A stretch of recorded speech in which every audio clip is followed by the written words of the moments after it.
palabras. No, pues muy buenas noches a todos. Muchas gracias por conectarse, por estar por aquí, por seguirnos en Falsas Máximas. Yo soy Juan Manuel Aguirre. Pues bueno, pues amigo ya de varios años del padre Pablo Patrito. Nos conocimos desde la universidad. Estudiamos en la misma universidad, en la UPAEP. Yo estudiaba ciencias políticas, él filosofía, evidentemente, para llegar al sacerdocio. Y pues bueno, cuando empezamos ya nuestra amistad un poquito más formal fue, digamos, en nuestros primeros pininos laborales, dando clases, también coincidimos dando clases en la misma preparatoria. Y pues bueno, hemos desarrollado muy buena amistad por otras cosas. Pues bueno, soy un hombre casado, ya a punto de 32, que por cierto el pater a punto de 31, a unas horas de 31 años. Entonces a ver si ponemos ahí un playback de unos mariachis o algo ahí, cantándote las mañanitas, pater. Y pues nada, eso es como muy breve. Actualmente me dedico, pues digamos, soy el responsable de procesos y mejora continua en una empresa de tecnología que se llama Parquimóvil. Y pues eso es en breve, Pater. Evidentemente, si nos puedes compartir un poquito más de ti, también aquí los que nos están escuchando se están uniendo y los que estarán escuchando el programa más adelante. Muy bien, pues bienvenidos a todos. Gracias, Juanma, por tu presentación. Pues como Juanma comentó, nos conocemos ya desde hace varios años. Yo soy argentino, tengo 30 a unas horas de cumplir 31 años. Ya en mi tierra natal estoy a punto de cumplirlos. Soy sacerdote cruzado de Cristo Rey, tengo poco más de un año de ordenado y actualmente vivo en la Ciudad de México. Por gracia de Dios, pues católico, sacerdote, mayor de 7 hermanos, amigo de Juanma. Y desde hace un tiempo con Juanma teníamos la inquietud de ofrecer formación católica para católicos, porque notamos que hay como mucha oferta, por así decirlo, para acercarse a los que están alejados, pero no siempre hay formación para aquellos que ya pertenecen a algún grupo que quieren hacer algo. Como que normalmente nuestra fe se mueve entre dos extremos, o cosas muy básicas, como de catecismo básico, como algo así como que kinder, o de plano cosas ya muy elevadas, y hay que remitirse ya directamente a la lectura directa, ¿no? De encíclicas, de conferencias, de libros especializados, pero muchos católicos de a pie que están comprometidos con la sociedad y que quieren transformar el mundo, se ven en ese tema de que tienen necesidad de formación, pero no siempre el tiempo, los recursos para formarse acorde a lo que su misión debe. Y así nace Verdades Claras y Falsas Máximas, una asociación que empezamos Juanma y yo, también como producto de una maestría en Doctrina Social de la Iglesia que se hizo con Centro Cultural CCR y la UBAC. Y también esta asociación surge con el apoyo de Haz Bien el Bien, que desde un inicio le gustó la idea y ha puesto muchos medios que hacen que esto sea posible. Y bueno, y con todo esto también tenemos que aclarar que estamos en cierre de... Este es un episodio especial de cierre de temporada, ¿no, Juanma? Especial por muchas cosas, padre. Pues evidentemente, primer episodio en vivo, primera vez que tenemos, y aparte una nutrida audiencia. La verdad es que estoy muy contento. Digo, no veo ahorita directamente los que estén en Facebook Live, pero tenemos ya un buen número. Muchas gracias también a todos ustedes. Y sí, especial de cierre de la segunda temporada, que para quienes sean nuevos, sintonizándonos en Falsas Máximas, hemos dedicado a un análisis comentado, evidentemente, sobre los 10 mandamientos, particularmente, y hemos resaltado mucho el tema de formar en una brújula moral que nos permita orientar nuestras acciones del día a día, ¿no? Decías, padre, a veces hay cosas como muy de kinder, hay cosas como muy elevadas, pero bueno, y yo, ¿de dónde puedo sacar una formación, principios, guías que me puedan apoyar en mi toma de decisiones cotidiana, en el lugar donde trabajo, en mi matrimonio, noviazgo y demás? Y creímos que pues era un gran aporte. Nos ha gustado mucho, la verdad les agradecemos mucho. Tan así que pues ya hicimos 2 episodios adicionales a los 10 mandamientos, y además que es con el que vamos a cerrar nuestra temporada con todo gusto. Y padre, pues hoy vamos esta noche a platicar sobre un tema que también toca muchos, muchos puntos de los que hemos platicado acerca de los mandamientos, particularmente los mandamientos hacia el amor al prójimo. que es una reflexión acerca de la encíclica, la carta encíclica Humanae Vitae, que, o quiere decir, de la vida humana, escrita por Pablo VI, ¿no? El Papa Pablo VI, que bueno, pues ya de la segunda mitad, inicios de la segunda mitad del siglo pasado, y pues bueno, padre, pues una encíclica muy controvertida, ¿no? Creo que nos va a ayudar un poco la controversia como para aterrizar algunas de las cosas o pedradas que le hemos llamado en nuestros episodios anteriores, ¿no? Así es, así es. Pues bueno, con esta intro que hizo Juanma, vamos a proceder a explicarlo. Normalmente los episodios que tenemos son episodios en los que vamos dialogando. Este, por ser episodio especial, vamos a primero hacer una exposición de la encíclica y habiendo hecho una exposición de la encíclica, vamos a abrir el tema a comentarios, preguntas y ahora sí que la relación con todos ustedes que se están conectando. Así que sin mayor preámbulo, vamos a comenzar con la explicación de la encíclica Humanae Vitae desde falsas máximas y verdades claras. Entonces, la estructura de lo que vamos a ver se va a dividir en 4 partes. Primero vamos a ver un poco el tema de los elogios que ha recibido la encíclica, como para animarnos a prestar la atención. Segundo, los antecedentes, después el contenido y al final la influencia que ha tenido esta encíclica en el magisterio de la Iglesia. Dentro de los elogios, mira, tenemos uno empezando de Juan Pablo II que dice así directamente: la encíclica Humanae Vitae es precisamente el desarrollo de la verdad bíblica sobre la espiritualidad cristiana, conyugal y familiar. También tenemos un texto de Benedicto XVI que dice de modo muy bonito: el magisterio de la Iglesia no puede menos de reflexionar siempre profundamente sobre los principios fundamentales que conciernen al matrimonio y a la procreación. Lo que era verdad ayer sigue siéndolo también hoy. La verdad expresada en la Humanae Vitae no cambia, más aún, precisamente a la luz de los nuevos descubrimientos científicos, su doctrina se hace más actual e impulsa a reflexionar sobre el valor intrínseco que posee. La doctrina contenida en la encíclica Humanae Vitae no es fácil, sin embargo, es conforme a la estructura fundamental mediante la cual la vida siempre ha sido transmitida desde la creación del mundo, respetando la naturaleza y de acuerdo con sus exigencias. El respeto por la vida humana y la salvaguarda de la dignidad de la persona nos exigen hacer lo posible para que llegue a todos la verdad genuina del amor conyugal, responsable en la plena adhesión a la ley inscrita en el corazón de cada persona. Y ya, como para cerrar, la famosísima exhortación Familiaris Consortio Juan Pablo II lo dice así tal cual: siguiendo la tradición viva de la comunidad eclesial a través de la historia, el reciente Concilio Vaticano II y el magisterio de mi predecesor Pablo VI ha expresado, sobre todo en la encíclica Humanae Vitae, han transmitido a nuestro tiempo un anuncio verdaderamente profético que reafirma y propone de nuevo con claridad la doctrina y la norma siempre antigua y siempre nueva de la Iglesia sobre el matrimonio y sobre la transmisión de la vida humana. Con todas estas cosas ya nos vamos haciendo una idea de qué habla la encíclica y de qué es sumamente importante. Comencemos con su autor. El autor de esta encíclica es Pablo VI, ya canonizado, San Pablo VI, y que fue papa de 1963 a 1978.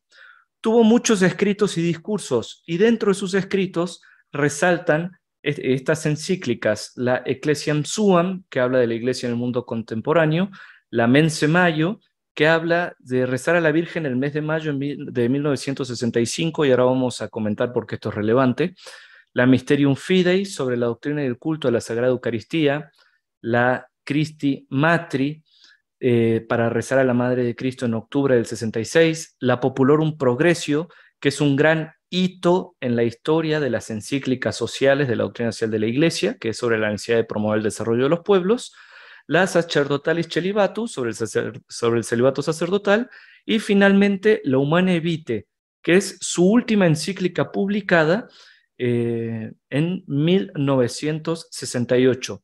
Después publicó otras exhortaciones apostólicas, pero en cuanto a encíclicas, esta fue la última. Cabe destacar que las preocupaciones del Papa Pablo VI eran siempre preocupaciones sumamente sociales Y cada una de estas encíclicas responde a alguna cuestión social, responde a alguna problemática que él se hacía sensible y que él veía que la iglesia, como madre, como maestra, como rostro misericordioso de Cristo, tenía que dar una respuesta no solamente a los fieles, sino al mundo entero. ¿Cuándo se publica esta encíclica? Pues el 25 de julio de 1968, en el sexto año de pontificado del Papa Pablo VI, y está dirigida básicamente a todos, a los patriarcas, a los arzobispos, a los obispos, a los demás ordinarios del lugar y en comunión con la sede apostólica, a todo el clero, a los fieles católicos y a todos los hombres de buena voluntad. A todos los hombres de buena voluntad es algo especial que surgió desde hacía muy poquito con Juan 23 y se caracteriza porque normalmente solamente las encíclicas sociales tienen esta parte, es decir, no solamente se dirige a los católicos, se dirigen a todos aquellos que estén dispuestos a escuchar y estén interesados sobre el tema de la regulación de la natalidad. ¿Cuáles son los antecedentes? Es decir, si hemos escuchado que el Papa va a hablar sobre la regulación de la natalidad y sobre la naturaleza propia del matrimonio y las obligaciones conyugales, tenemos que ver que él no se lo sacó de la nada, sino que tenemos ciertos antecedentes, entre ellos el Catecismo Romano del Concilio de Trento en la segunda parte, el capítulo 8. Tenemos a León XIII con la encíclica Arcanum de 1880, a Pío XI con la encíclica Divini Ilius Magistri de 1929, también con su encíclica Castico Nubii, y después tenemos muchas alocuciones de Pío XII. Recordarán que el Papa Pío XII es uno de los que, más que escribir, se destacó a dar mensajes por radiodifusión, y tenemos 4 alocuciones suyas que van de 1944 a 1958.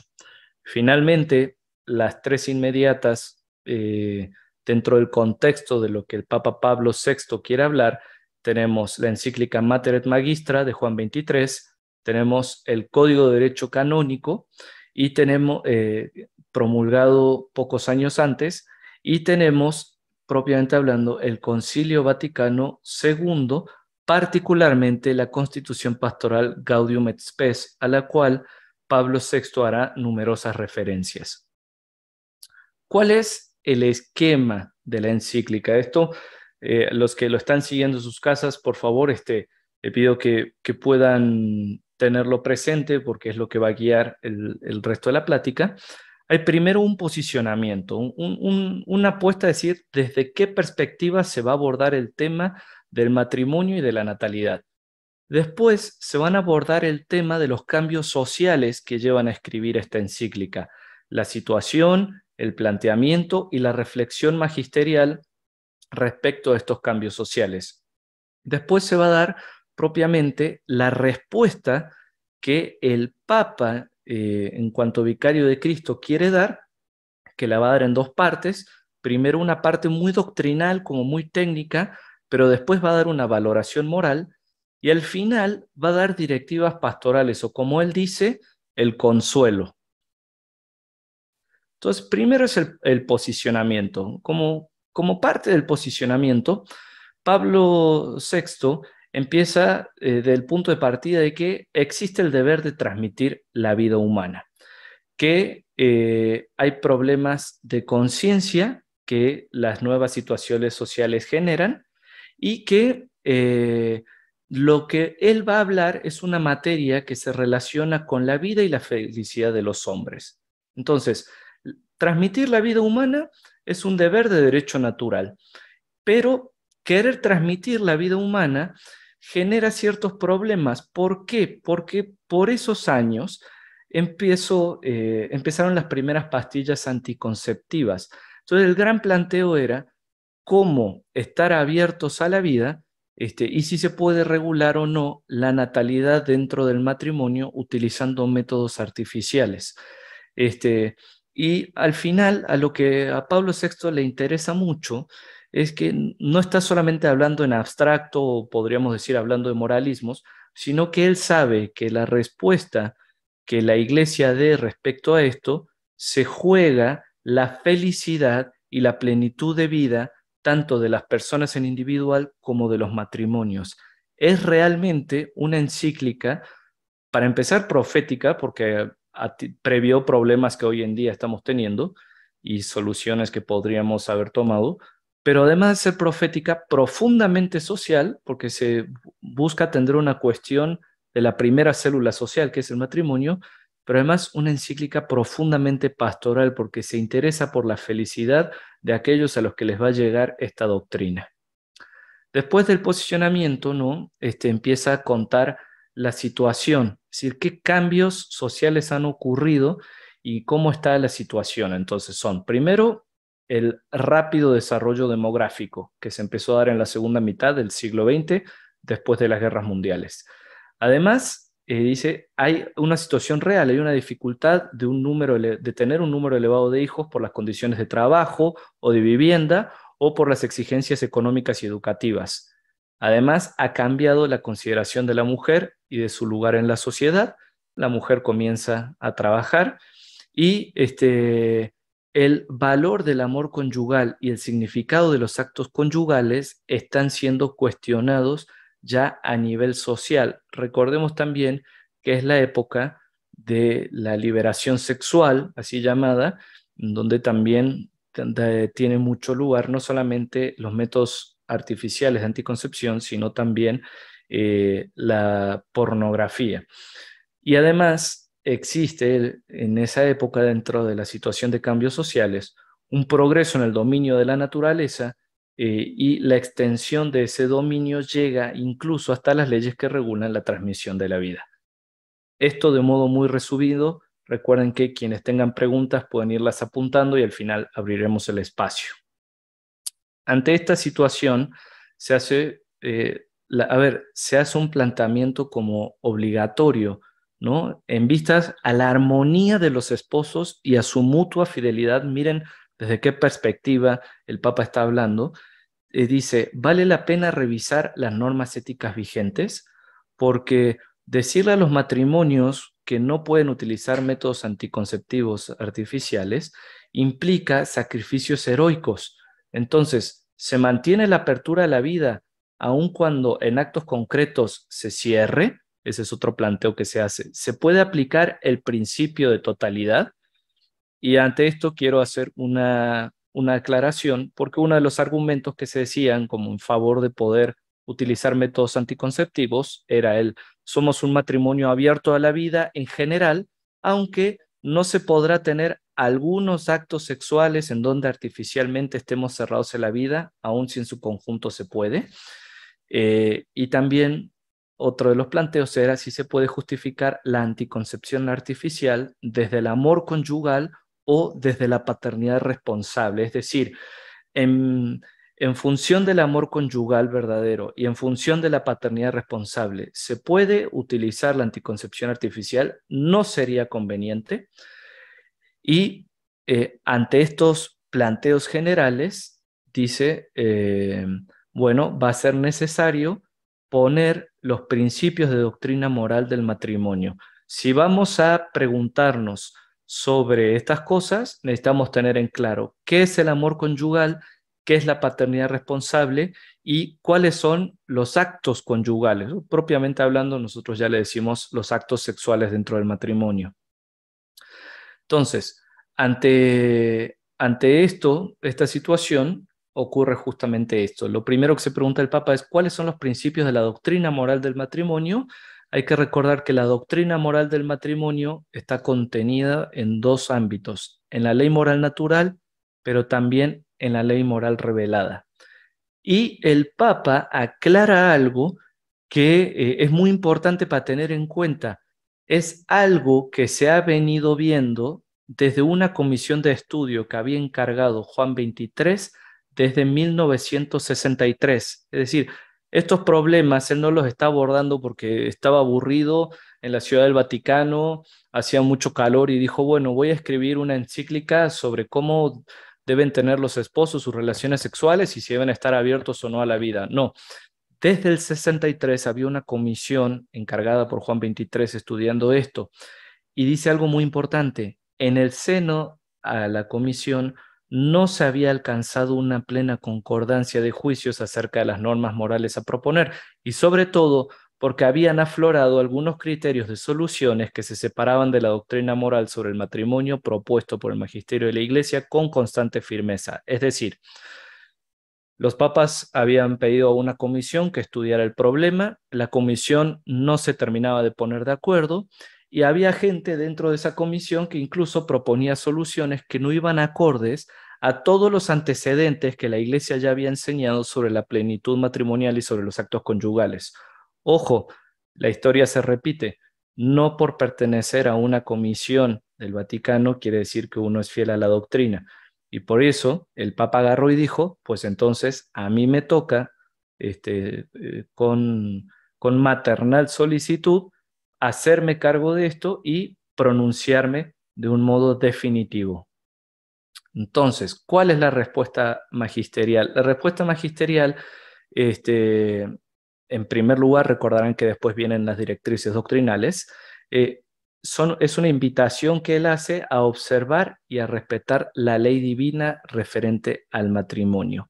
Y hay algo que es básico y esencial.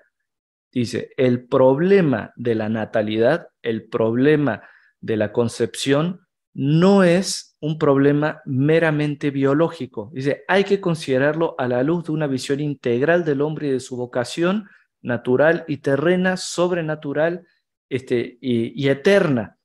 Las perspectivas demográficas, sociológicas, psicológicas o biológicas son insuficientes por sí mismas. Es decir, esto es un problema humano y si es un problema humano debe ser abordado de modo integral, no solamente técnico. Y entonces, para entender los principios doctrinales, se va a preguntar esas tres cosas. ¿Qué es el amor conyugal? ¿Qué es la paternidad responsable? ¿Y cuál es la auténtica naturaleza de los actos conyugales? Después de todo eso, después de ver los principios doctrinales, va a dar una valoración moral. Es decir, fíjense qué delicado Pablo VI, que no agarró y se puso a decir esto está bien, esto está mal, esto está bien, esto está mal, sino que primero pone los fundamentos para hacerlos comprensibles y después de hacerlos comprensibles, emite los juicios morales, es decir, un verdadero maestro. Entonces, dentro de los principios doctrinales empieza con el amor conyugal.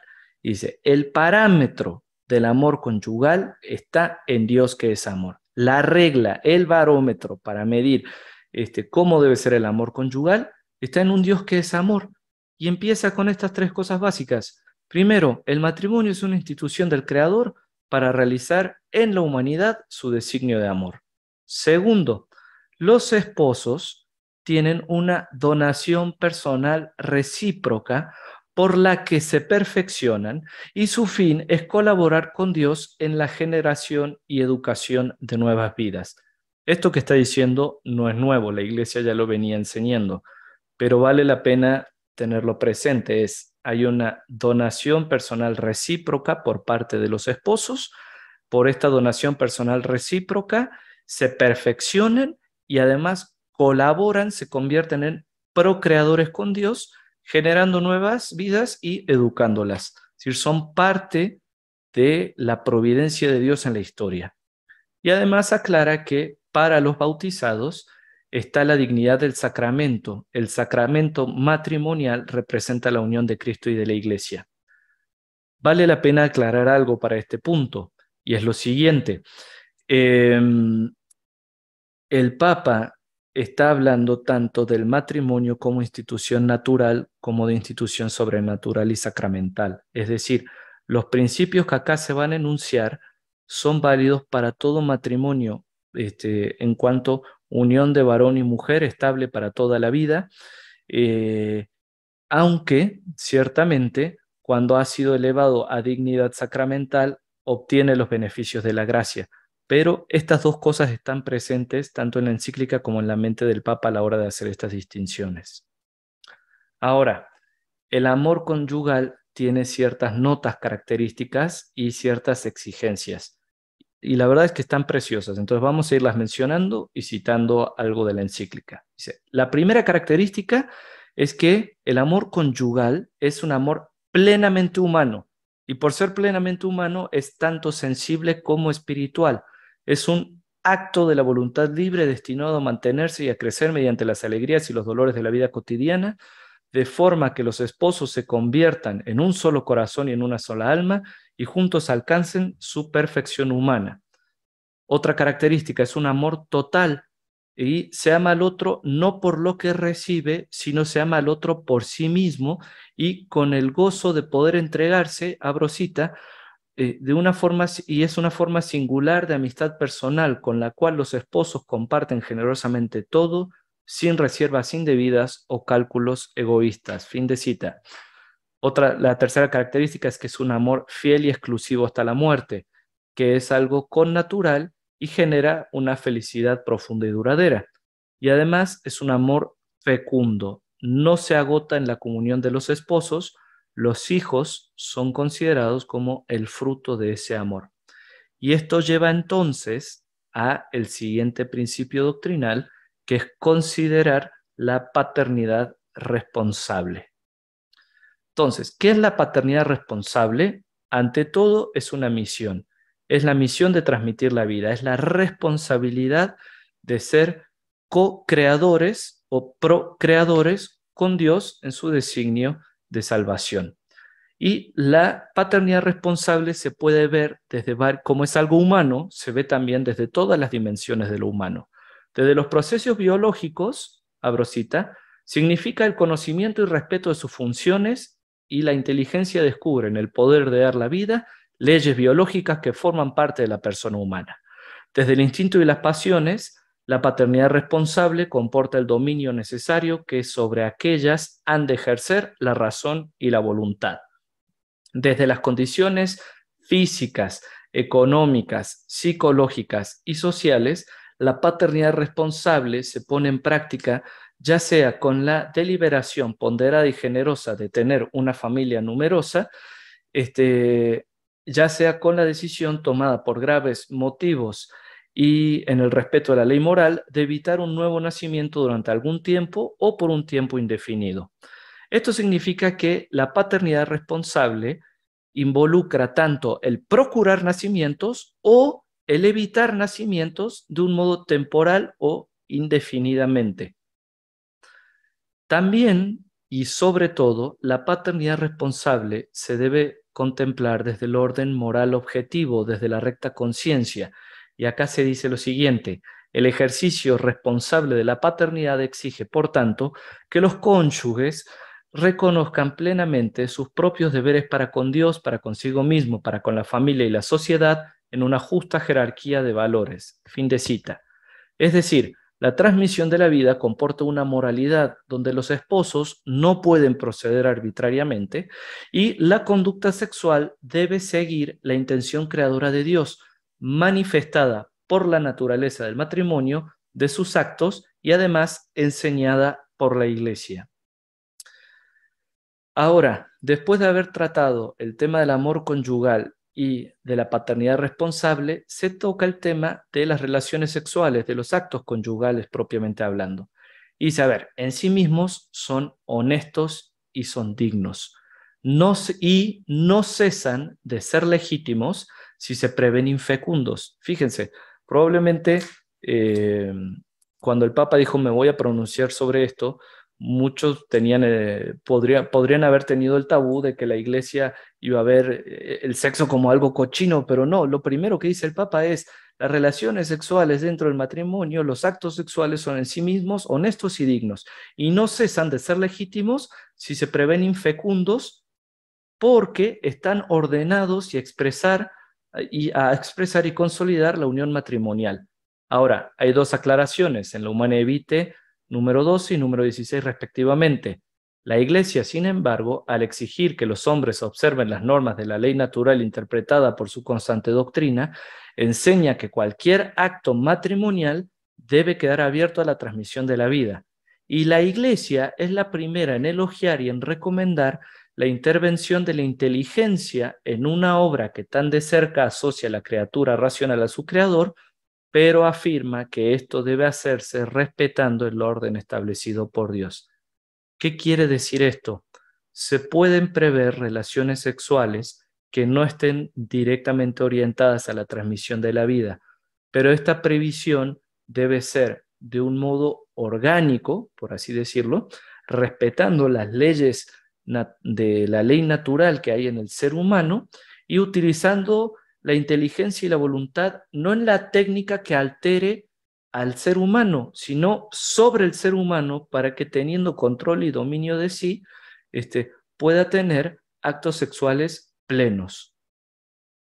Entonces, los actos sexuales, los actos conyugales, tienen un doble significado en conexión inseparable, el significado unitivo y el significado procreador. Esto es muy importante, es decir, el acto sexual dentro del matrimonio tiene el significado de que sean los dos una sola carne, de unirlos en un amor profundo, total y completo, pero además de ser procreador, abiertos a la vida. Efectivamente, dice el Papa, el acto conyugal por su íntima estructura, mientras une profundamente a los esposos, los hace aptos para la generación de nuevas vidas según las leyes inscritas en el ser mismo del hombre y de la mujer, salvaguardando ambos aspectos esenciales, unitivo y procreador. El acto conyugal conserva íntegro el sentido de amor mutuo y verdadero y su ordenación a la altísima vocación del hombre a la paternidad. Y por eso aclara, usufructuar, en cambio, el don del amor conyugal, respetando las leyes del proceso generador, significa reconocerse no árbitros de las fuentes de la vida humana, sino más bien administradores del plan establecido por el Creador. En efecto, al igual que el hombre no tiene un dominio ilimitado sobre su cuerpo en general, del mismo modo tampoco lo tiene, con más razón, sobre las facultades generadoras en cuanto tales, en virtud de su ordenación intrínseca a originar la vida de la que Dios es principio. Es decir,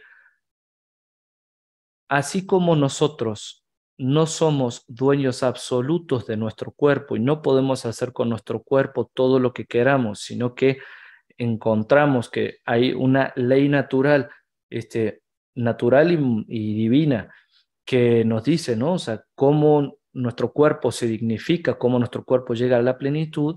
Del mismo modo, en el ejercicio del acto conyugal sexual, existen ciertas leyes que trascienden la subjetividad y los deseos desordenados de las personas.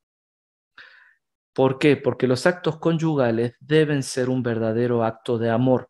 Y esto se rompe y por ende hay desorden moral cuando, y el Papa pone 2 puntos, cuando hay una imposición unilateral del acto sin considerar los deseos y condiciones del cónyuge, es decir, cuando uno de los dos obliga al otro a querer tener relaciones sexuales, o también el acto conyugal deja de ser un verdadero acto de amor cuando se contradice su significado unitivo y procreador y su finalidad, aunque solo sea parcialmente. Esta contradicción de la naturaleza del varón y de la mujer, de sus íntimas relaciones y el plan de Dios y su voluntad que genera la anticoncepción artificial, es una falta de amor y por ende una falta de plenitud y por ende una falta misma a la propia naturaleza matrimonial.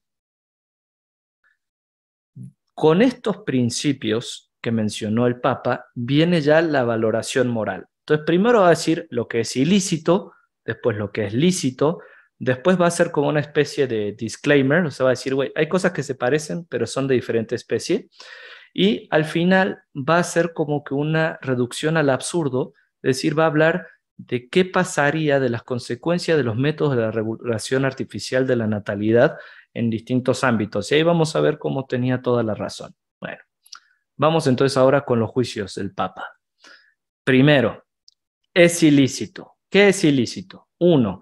Hay que excluir absolutamente como vía lícita para la regulación de los nacimientos la interrupción directa del proceso generador ya iniciado y sobre todo el aborto directamente querido y procurado, aunque sea por razones terapéuticas. Segundo, hay que excluir igualmente, como el magisterio de la Iglesia ha declarado muchas veces, la esterilización directa, perpetua o temporal tanto del hombre como de la mujer.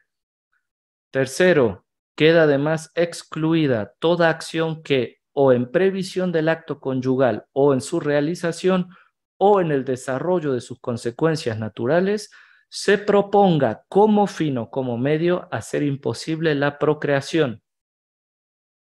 Es ilícito, además, y pone, es un error pensar que un acto conyugal hecho voluntariamente infecundo y por eso intrínsecamente deshonesto pueda ser cohonestado por el conjunto de una vida conyugal fecunda. ¿Qué quiere decir esto? Que no se vale decir, en general somos un matrimonio abierto a la vida, entonces ahora sí voy a utilizar métodos artificiales para este momento concreto. No, no se puede. Cada acto se valora por sí mismo y de modo individual. Y hay una aclaración. Si es lícito alguna vez tolerar un mal moral menor a fin de evitar un mal mayor o de promover un bien más grande, no es lícito, ni aun por razones gravísimas, hacer el mal para conseguir el bien, es decir, hacer objeto de un acto positivo de voluntad lo que es intrínsecamente desordenado y por lo mismo indigno de la persona humana, aunque con ello se quisiera salvaguardar o promover el bien individual, familiar o social, es decir, nunca es lícito elegir el mal aún con intención de hacer un bien. Ahora, ¿qué sí es lícito? Dice, el uso de los medios terapéuticos verdaderamente necesarios para curar enfermedades del organismo, a pesar de que se siguiese un impedimento aún previsto para la procreación, con tal de que ese impedimento no sea por cualquier motivo directamente querido. Es decir, voy a poner un ejemplo. Si alguien está en tratamiento contra el cáncer y ese tratamiento te hace ser infecundo, es lícito asumir ese tratamiento. También es lícito tener en cuenta los ritmos naturales inmanentes a las funciones generadoras para usar el matrimonio solo en los periodos infecundos y así regular la natalidad sin ofender los principios morales. Es decir, lo dice, se vale escuchar el propio cuerpo y se vale utilizar los periodos infecundos para tener actos conyugales y así este, este, promover el significado unitivo sin excluir el significado procreativo del acto conyugal. Ahora, dice que también hace una aclaración y dice, no es lo mismo tener una relación sexual matrimonial abierta a la vida en un periodo infecundo que tener una relación sexual matrimonial artificialmente infecunda. Aunque en ambos casos no se quieran tener hijos, en una se está respetando un orden natural y en la otra se están violentando, están rompiendo la parte unitiva y están atentando contra el verdadero sentido del amor conyugal. Y eso es la cita que tienen aquí presente. Voy a dejar unos segundos para quien quiera hacerle copia de pantalla. Está en la Humanae Vitae número 16.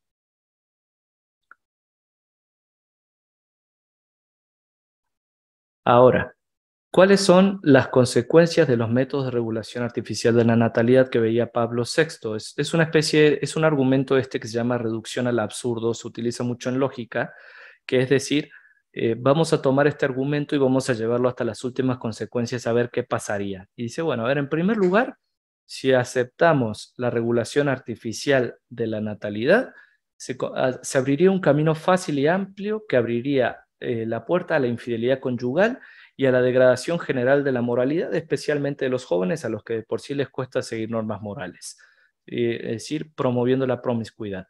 Siguiente dice, que el hombre, habituándose al uso de las prácticas anticonceptivas, acabase por perder el respeto a la mujer y sin preocuparse más de su equilibrio físico y psicológico, llegase a considerarla como un simple instrumento de goce egoísta y no como a compañera respetada y amada.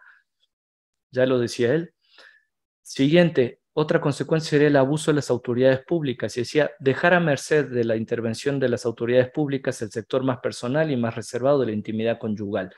Y ahí tiene unas preguntas que son muy fuertes porque dice, a ver, de cómo se podrían evitar los totalitarismos de los que promoverían políticas públicas eugenésicas o anticonceptivas si ya se permitió eso en lo individual. ¿Sí? ¿Quién pararía entonces al poder público de intervenir en lo más privado del matrimonio?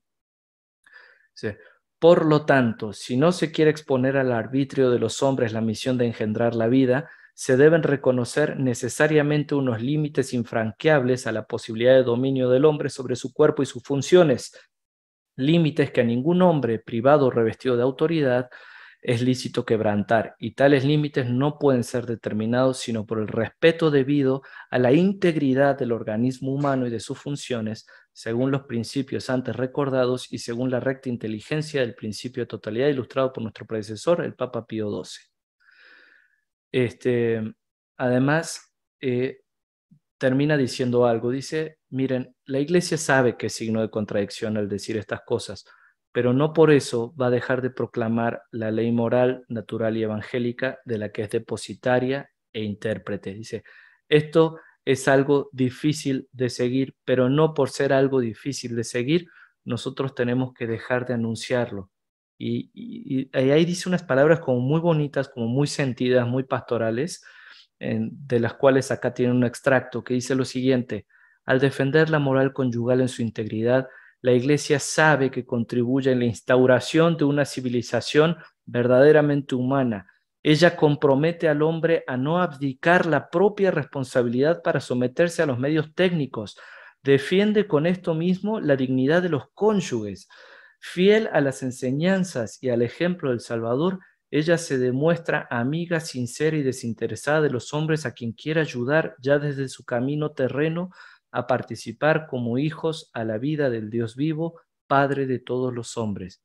Y dice, nosotros ni siquiera somos árbitros de estas normas morales, simplemente somos humildes testigos de lo que Dios nos ha dejado y que tenemos que proclamar a la humanidad para su libertad y para su plenitud en el amor. Ahora, empieza a dar directivas pastorales después de todo esto. ¿Qué son las directivas pastorales? Dice, bueno, si en su momento invitamos a todos a seguir la ley para poder vivir un amor auténtico y una plenitud, también es nuestro deber confortar en el camino de una honesta regulación de la natalidad en medio de las dificultades. Es decir, en ningún momento dice, esto va a ser fácil, esto es cosa de nada. No dice, aplicar esto puede ser difícil e incluso imposible en la práctica y exige un serio esfuerzo en el orden familiar, individual y social. Dice, y se requiere la ayuda de Dios que asiste la voluntad, pero Dios asiste. Dice, pero a pesar de la dificultad, a todo aquel que reflexione seriamente sobre lo que hemos propuesto, se va a dar cuenta de que si se hacen estos esfuerzos, se ennoblece al hombre y se beneficia a toda la comunidad humana. Entonces empieza a dar directivas. ¿Y a quiénes se las da? Se las da a cada uno, a los educadores, a los gobernantes, a la gente de ciencia, a los cristianos, especialmente a los matrimonios, a los médicos y personal sanitario, a los sacerdotes, a los obispos y al final al mundo entero. Entonces, a cada uno, ¿qué le dice? Le dice, mira, para vivir esto hay que formar convicciones sólidas sobre los verdaderos valores de la vida y de la familia y procurar un perfecto dominio de uno mismo. Nosotros dominar nuestras pasiones y no que nuestras pasiones nos dominen a nosotros. El dominio del instinto mediante la razón y la voluntad libre impone sin ningún género de duda una ascética para que las manifestaciones afectivas de la vida conyugal estén en conformidad con el hombre recto, con el orden recto y particularmente para observar la continencia periódica. Es decir, el dominio de sí mismo perfecciona el amor conyugal, permite que se desarrollen íntegramente la personalidad de los cónyuges, sumando valores espirituales, da serenidad, paz y capacidad de solución de conflictos. El dominio de uno mismo genera que haya más atención hacia el otro cónyuge y enraiza el sentido de responsabilidad y supera el egoísmo, genera la capacidad de un influjo más profundo y eficaz de educar a los hijos y genera que niños y jóvenes crezcan en la justa estima de los valores humanos y en el desarrollo sereno y armónico de sus facultades espirituales y sensibles. Es decir, el control de sí mismo genera una capacidad integral de crecer, pero además de entregarse al otro. Yo para decirlo con pocas palabras. A los educadores, ¿qué les dicen? Dicen, miren, creen un clima favorable para la educación en la castidad, escojan la libertad sobre el libertinaje y opónganse, reaccionen a la pornografía, a la excitación de los sentidos, al desenfreno de las costumbres, etcétera, etcétera, etcétera, que están promoviendo los medios de comunicación masivos. A los gobernantes, ¿qué les pide? Que tengan políticas familiares y educación de los pueblos, que respeten la ley moral y la libertad de los ciudadanos. Y además les pide que se abran al apoyo de organizaciones internacionales que puedan apoyar para esto y remite algunos consejos que les da en la Populorum Progressio. Particularmente dice, sé que esto es más difícil de vivir para los pueblos en vías de desarrollo, particularmente por la presión internacional, pero los consejos que les di en la Populorum Progressio aplican también para esto. A la gente de ciencia les pide que logren dar una base médica y suficientemente segura y bien probada para la regulación de los nacimientos, fundada en la observancia de los ritmos naturales, es decir, lo que acá le estoy diciendo como propuesta, por favor, científicos, desarróllenlo. Y a los cristianos, especialmente a los matrimonios, les recuerda que su vocación bautismal ha sido fortalecida y se especifica, es decir, tiene una característica especial el sacramento del matrimonio. Y se les confía por parte de Dios la misión de hacer visible ante todos la santidad y la suavidad de la ley que une el amor mutuo de los esposos con su cooperación al amor de Dios, autor de la vida humana. Y les dice, miren, hay dificultades, pero la asistencia de la gracia es real, la vida divina es eterna y las dificultades son pasajeras. Les dice que hay auxilios de la gracia, diciendo, invoquen con oración perseverante la ayuda divina, acudan sobre todo a la fuente de la gracia y de caridad en la Eucaristía. Y si el pecado los sorprendiese, todavía no se desanimen, sino que recurran con humilde perseverancia a la misericordia de Dios que se concede en el sacramento de la penitencia. Dice, dentro de la vocación laical, hay una cosa que se puede desarrollar que es el acompañamiento de matrimonios hacia matrimonios. Eso es algo sumamente oportuno, dice. Para los médicos y personal sanitario, les pide que den testimonio de los valores cristianos en su lugar de trabajo, no contradiciendo sus principios en su profesión, y les pide que consideren también como deber propio profesional el procurarse toda la ciencia necesaria en este aspecto delicado, con el fin de poder dar a los esposos que los consultan sabios consejos y directrices sanas que de ellos esperan con todo derecho. Humanae Vitae 27. A los sacerdotes, ¿qué nos pide? Primero, nos pide exponer sin ambigüedades la doctrina de la Iglesia sobre el matrimonio. Y nos dice, no menoscabar en nada la saludable doctrina de Cristo es una forma de caridad eminente hacia las almas. Es decir lo que está bien, decir lo que está mal, señalar lo que Cristo pide en el Evangelio y rechazar al pecado, pero, dice también, amen a la gente, amen a los pecadores, que en medio de sus dificultades encuentren siempre los cónyuges en las palabras y en el corazón del sacerdote el eco de la voz y del amor del Redentor. Y también nos pide a los sacerdotes enseñar el camino necesario de la oración a los esposos, prepararlos a que acudan con frecuencia y con fe a los sacramentos de la Eucaristía y la penitencia, sin que se dejen nunca desalentar por la debilidad. A los obispos les piden que trabajen con ardor y sin descanso por la salvaguardia y santidad del matrimonio para que sea vivido en toda su plenitud humana y cristiana. Y a todos, y con esto voy a citar el número 31, nos pide lo siguiente: venerables hermanos, amadísimos hijos y todos vosotros, hombres de buena voluntad, es grande la obra de educación, de progreso y de amor a la cual los llamamos, fundamentándose en la doctrina de la Iglesia, de la cual el sucesor de Pedro es, con sus hermanos en el episcopado, depositario e intérprete. Obra grande de verdad, estamos convencidos de ellos, tanto para el mundo como para la Iglesia, ya que el hombre no puede hallar la verdadera felicidad a la que aspira con todo su ser, más que en el respeto de las leyes grabadas por Dios, tanto en su naturaleza y que debe observar con inteligencia y con amor. Ahora, con eso termina la encíclica y es una cosa muy bonita porque al final muestra hacia dónde está orientada, hacia la verdadera felicidad, hacia la plenitud. Dice, pedir respeto por las leyes grabadas por Dios en la naturaleza pide que haya inteligencia y amor para cumplirlas, pero lleva a la auténtica plenitud, a la auténtica felicidad. En el fondo, además de ser una encíclica profundamente social, como habrán visto, es una encíclica profundamente pastoral, de un pastor que se preocupa por sus hijos. ¿Cuál ha sido la influencia de la encíclica? Para empezar, ha sido nombrada en muchos documentos magisteriales. Tenemos una declaración acerca de ciertas cuestiones de ética sexual promulgada por la Congregación de la Doctrina de la Fe en diciembre del 75. Está la Familiaris Consortio del 81 de Juan Pablo II. Está la instrucción Donum Vitae sobre el respeto de la vida humana naciente y la dignidad de la procreación. Eso también es una instrucción promovida por la Congregación de la Doctrina de la Fe, si no me equivoco.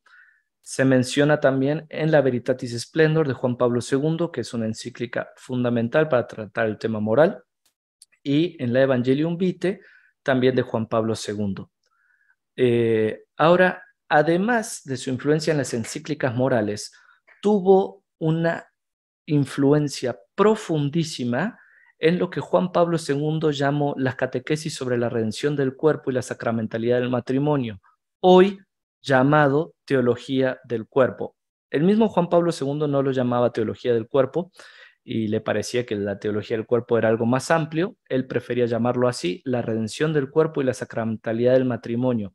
Fueron 4 años de catequesis, o sea, de temas relacionados a teología del cuerpo, y el mismo Juan Pablo II decía: la doctrina contenida en este documento de la enseñanza contemporánea de la Iglesia está en relación orgánica con la sacramentalidad del matrimonio y asimismo con toda la problemática bíblica de la teología del cuerpo centrada en las palabras claves de Cristo.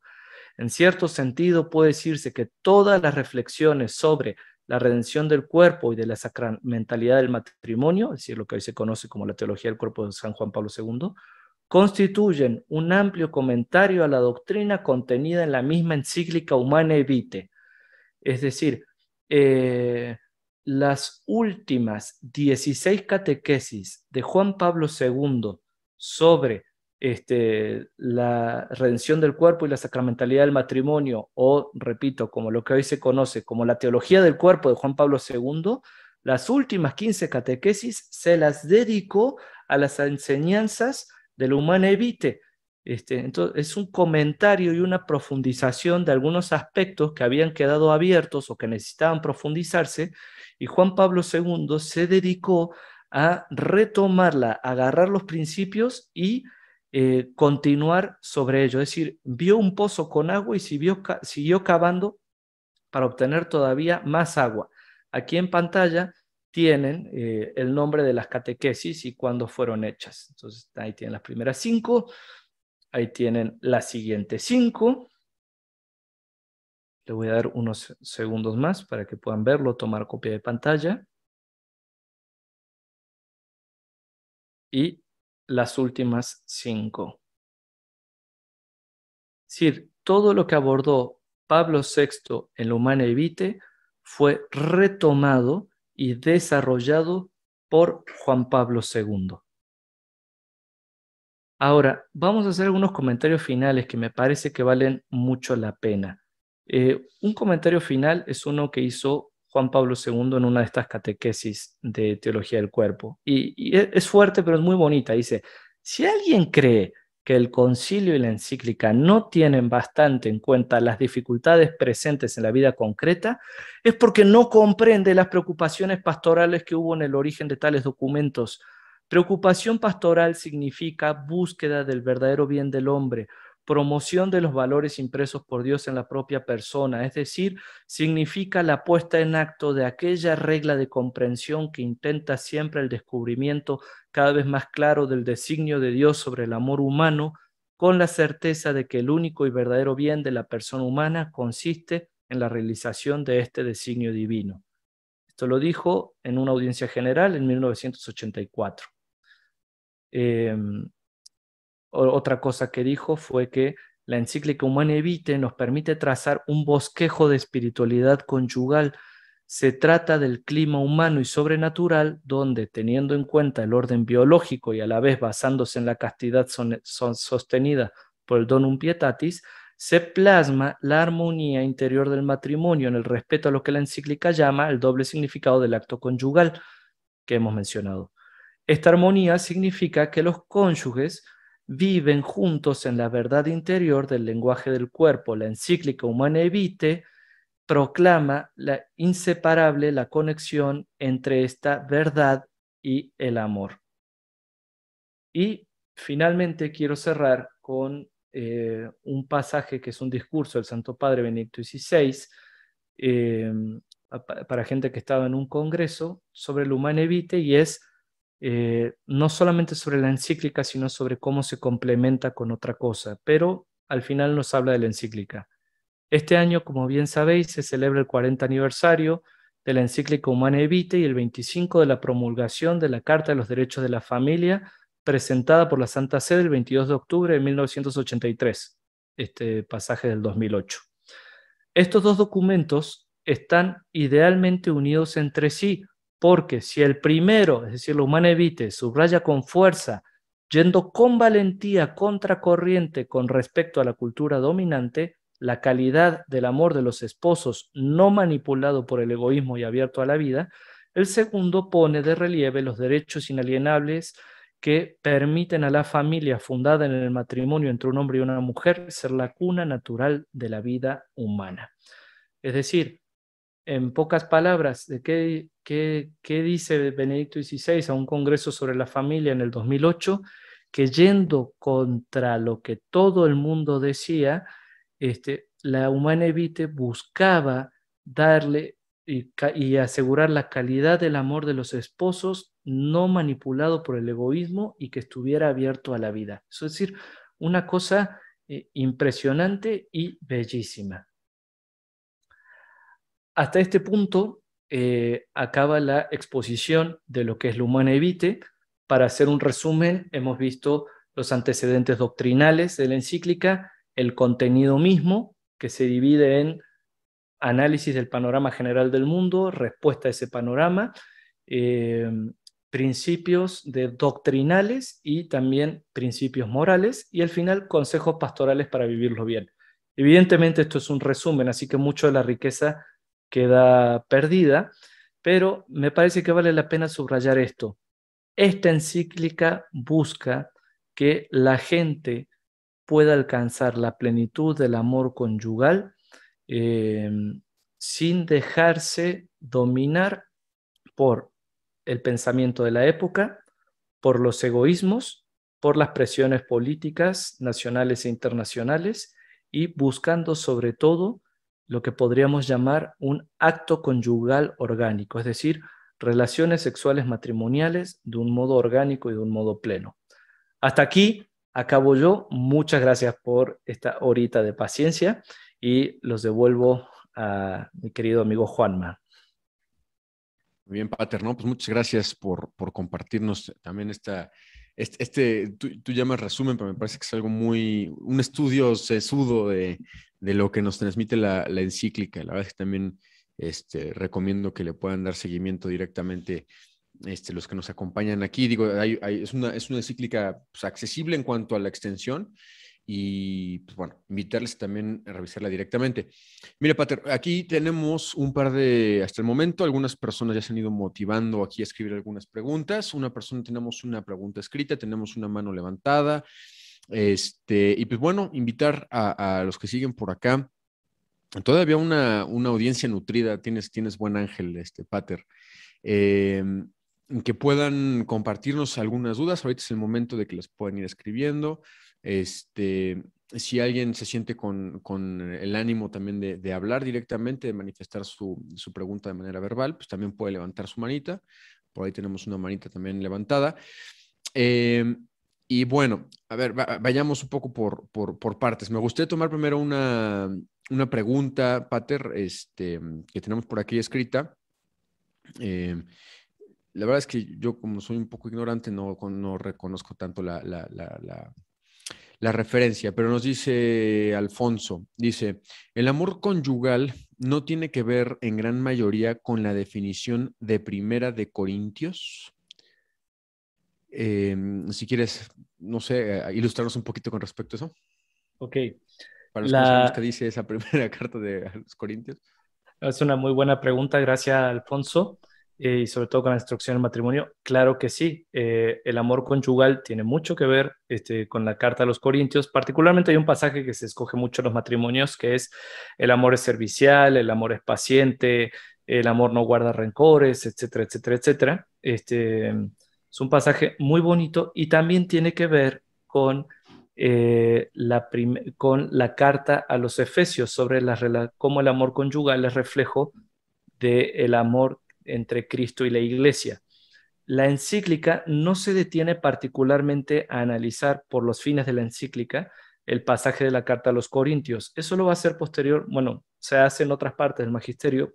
Juan Pablo II sí lo va a hacer más a profundidad, donde lo que se desarrolla más dentro de la encíclica es el pasaje de la carta a los Efesios, donde está la comparación entre el amor de los esposos con el amor que tiene que haber entre Cristo y la iglesia. Por aquí tenemos una mano levantada. Margarita, voy a poner aquí que pueda hacer su comentario tomando el micrófono. A ver, yo tengo una pregunta. Yo he visto en los últimos tiempos chicos que se casan y dicen, sí, no estamos de acuerdo con los anticonceptivos, pero se casan y deciden que ellos se van a cuidar con el método Billings o el Creighton y etcétera. ¿Se vale usar los medios naturales como anticonceptivos? Muchas gracias, Margarita. Creo que ha quedado claro. Voy a hacer hacer un comentario porque en la encíclica se aborda directamente ese punto y en la presentación, no sé si recordarán que en un momento les decía que el Papa hacía como una especie de disclaimer y de aclaración que decía que algo que es de distinta especie y me refería a distinta especie moral. ¿Qué quiere decir esto? Cuando un matrimonio tiene relaciones sexuales sin utilizar métodos anticonceptivos artificiales, esencialmente, sí, o sea, se considera moralmente que sí está abierto a la vida. Es decir, no hay que, o sea, son cosas de distinta especie moral, se llama. No es lo mismo eh, utilizar que no utilizar anticonceptivos, que es un ese es un tema moral, esa es una especie moral, que los motivos de decisión de espaciar los hijos utilizando métodos naturales. Uno no puede juzgar los motivos desde fuera, ¿verdad? ¿Qué es lo que se pide? Que sean motivos graves, justificados y sobre todo razonables. Es cierto que los métodos naturales de espaciamiento de los hijos o de regulación de la natalidad son métodos, son métodos. Al final implican, a ver, literal una metodología, ¿no? Yo no soy un hombre casado, Juan Mací, él podrá decir más de estas cosas, pero lo que sí puedo decir es que al ser una metodología de suyo, como método es bueno y sano. Ahora, la intención o el modo en el que los utilicen ya es otra categoría y ahí puede ser susceptible otro juicio moral, es decir, si se escoge por comodidad no tener hijos, aunque se utilicen métodos naturales, hay una falta, pero no es la misma falta que consumir anticonceptivos. Es decir, no, es una falta distinta. En una es el no querer tener hijos. Voy a poner un ejemplo, y es solamente un ejemplo, a lo mejor por egoísmos, pero en el otro, en donde se utilizan anticonceptivos, hay un atentado directo al significado mismo de la unión conyugal, que es unitiva y procreativa. Y por ende, hay ya una violencia a la propia naturaleza y al otro que no existe en el segundo caso. Entonces, si usted me dice, no, pues es correcto, no, pues a ver, hay ciertos motivos que hacen que no sea correcto, no importa si se utiliza un método natural, pero aún así no es la misma gravedad y no es la misma especie moral, se llama, es decir, no es el mismo juicio moral. Gracias, Pater. Por acá tenemos otra preguntita. ¿Qué hacer respecto a la infertilidad? ¿Qué esperanza nos da la Iglesia? Bueno, respecto a la infertilidad, la Iglesia se ha pronunciado en numerosas ocasiones. También Juan Pablo II Es amplio el repertorio de catequesis y de pronunciamiento que ha hecho sobre el tema. Normalmente, bueno, también está contenido esto dentro de la Gaudium et Spes y también en la Familiaris Consortio, por mencionar solo algunos temas. Miren, particularmente está la encíclica Evangelium Vitae, que habla también sobre los métodos artificiales. Miren, la sexualidad tiene que ser humana y la procreación tiene que ser humana. No existe el derecho a tener hijos, propiamente hablando, ¿no? Entonces, para la infertilidad aplican más o menos los mismos principios. Todo lo que la técnica pueda ayudar a contribuir a la salud es bienvenido, pero no se vale, por ejemplo, generar hijos pro beta o generar, pues sí, o sea, modos de concepción no humanos, por ejemplo, subrogación de vientres o etcétera, ¿no? Entonces, respecto al tema de la infertilidad, todo método de salud que sane el cuerpo, es bienvenido y aplaudido por la Iglesia. Pero también hay que recordar que así como la sexualidad debe ser humana, la concepción debe ser humana. Y entonces métodos como la FIBET o métodos como la subrogación de vientres son ilícitos por su misma esencia, por estar violentando a una persona. Podemos dedicarle toda una sesión a ese tema, pero por lo pronto creo que esto es lo que podemos decir. Gracias. Mira, otro comentario por acá. Primero que nada, feliz cumpleaños, padre querido. Aquí en Argentina ya empezó correctamente. Y como naciste en Argentina, padre, feliz cumpleaños oficialmente. Muchas gracias, Juanma. Muchas gracias, Mariano. Y dice, con mi esposa vivimos el método Billings con un gran amor por las enseñanzas de la iglesia y somos testigos de sus frutos y de la belleza. Ahora hemos tenido un bebé y por la cesárea no se nos recomienda que ella se embarace al menos por un año. Es riesgoso de lo contrario. ¿No es posible usar algún método artificial en función de que el Billings justamente siempre está relativamente abierto a la vida? Es decir, en este momento en que no podríamos vivir el fin procreativo de la sexualidad. Muchas gracias. Pues primero que nada, un saludo al buen Mariano, también queridísimo amigo de allá de Argentina y que compartimos muchas aventuras. Segundo, felicidades, la verdad, por el bebé, qué gran gusto. Y mira, acá voy a responder justo con los principios que dice la encíclica. Eh, no es posible utilizar algún método artificial. Ahí se me está cortando la computadora. Si se me llega a cortar completamente, voy a reiniciar sistema. Pero dice, ¿es posible utilizar algún método artificial en función de que el Billings justamente está abierto, relativamente abierto a la vida? La respuesta de entrada es no. No pueden utilizarse métodos artificiales. ¿Por qué? Porque cada acto sexual dentro del matrimonio se juzga por separado. Sí se puede aprovechar el Billings, porque al final el Billings también te enseña a identificar los periodos no fértiles. Y entonces hay dos opciones. Uno, practicar la abstinencia conyugal, que es un método que también propuso Juan Pablo II, le adentró a eso con el crecimiento del diálogo y encontrar otras formas de expresiones de amor. Esa es una opción, practicar la continencia conyugal. Segundo, utilizar los periodos infértiles para tener relaciones sexuales. Y me parece que esas serían las dos opciones. No caer en los métodos artificiales porque al final eso violenta el amor conyugal, violenta ahora sí que la vida de gracia. Marian, contigo sé que puedo hablar así de directo.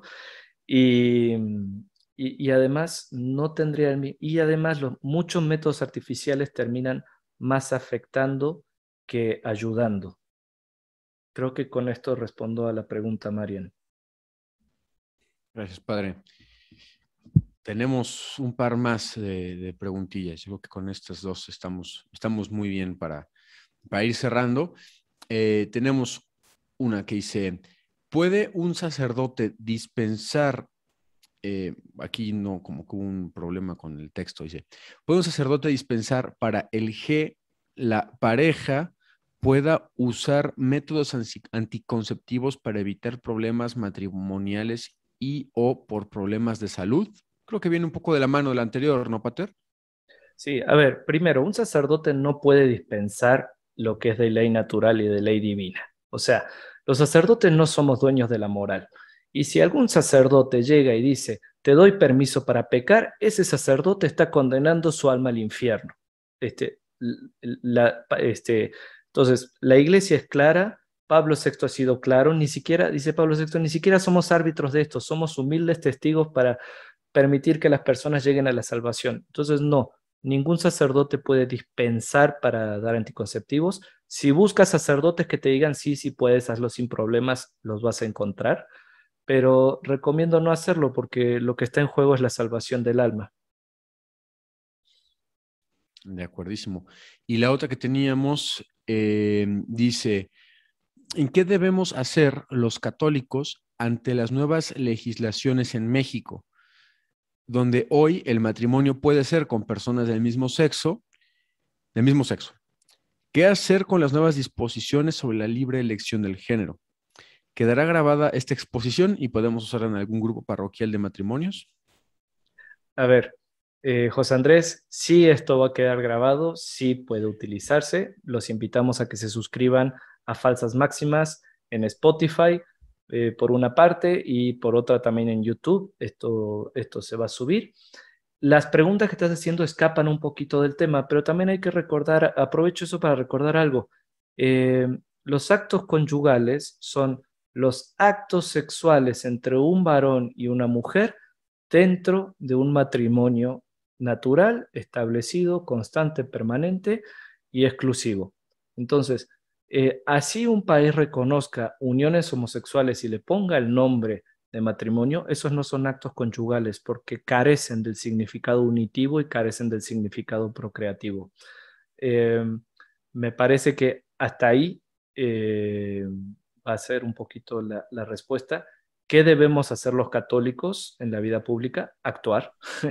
Primero, educar bien a los hijos. Segundo, influir en la cultura. Y tercero, influir también en las leyes para que sean leyes acorde al orden moral natural establecido y también que puedan responder y contribuir mejor a la salvación de las almas. De acuerdo, Pater. Pues, si te parece bien, lo vamos a dejar aquí, ya también por el tiempo, la exposición y demás. Y pues bueno, agradecerles mucho la asistencia, agradecerles mucho, pues sí, justo el responder al llamado. Muchos también agradecerles que nos han estado siguiendo a través de los diferentes episodios del podcast, las publicaciones en redes sociales. La verdad es que estamos haciendo un esfuerzo interesante para poder, como dice el padre Pablo, pues tener un espacio de formación. Yo lo pondría en palabras, no para los que corren nada más 1 kilómetro o los que a fuerza quieren correr un maratón, sino también los que les gusta correr 5, 10, 15 kilómetros y poco a poco poder ir corriendo más y más distancia en la vida espiritual. Y pues bueno, evidentemente, pues agradecerles de nueva cuenta, también pues agradecerles por anticipado que puedan compartir también los contenidos de Falsas Máximas en sus grupos con la gente que ustedes crean que les pueden funcionar mejor. Y pues bueno, padre, no sé si quisieras hacer algún otro comentario de cierre, ahora que te puedo dar ese privilegio ahora por ser tu cumpleaños. Muchas gracias, Juanma. No, primero agradecer a todos. Quiero agradecer especialmente pues, a ti, Juanma, que con el que nos embarcamos en este proyecto y sin ti, la verdad es que esto se habría acabado hacía mucho. Segundo, agradecer de un modo muy especial a Haz Bien el Bien y a Centro Cultural CCR que han apoyado a la existencia de Falsas Máximas y invitar a todos a que se sigan formando en la fe cristiana. Para los católicos la formación no es una opción, sino que es parte de nuestra vocación y si nosotros queremos ser sal de la tierra y luz del mundo, necesitamos esencialmente dos cosas. Primero, hablar con Cristo, estar en contacto con Él por medio de los sacramentos, por medio de la oración, por medio del apostolado y por medio de la caridad. Pero además de hablar con Cristo, es necesario hablar de Cristo. Es necesario que conozcamos nuestra fe y la sepamos transmitir con nuestro testimonio y también con nuestras palabras. Así que este esfuerzo que estamos haciendo Juanma y un servidor les puedan servir.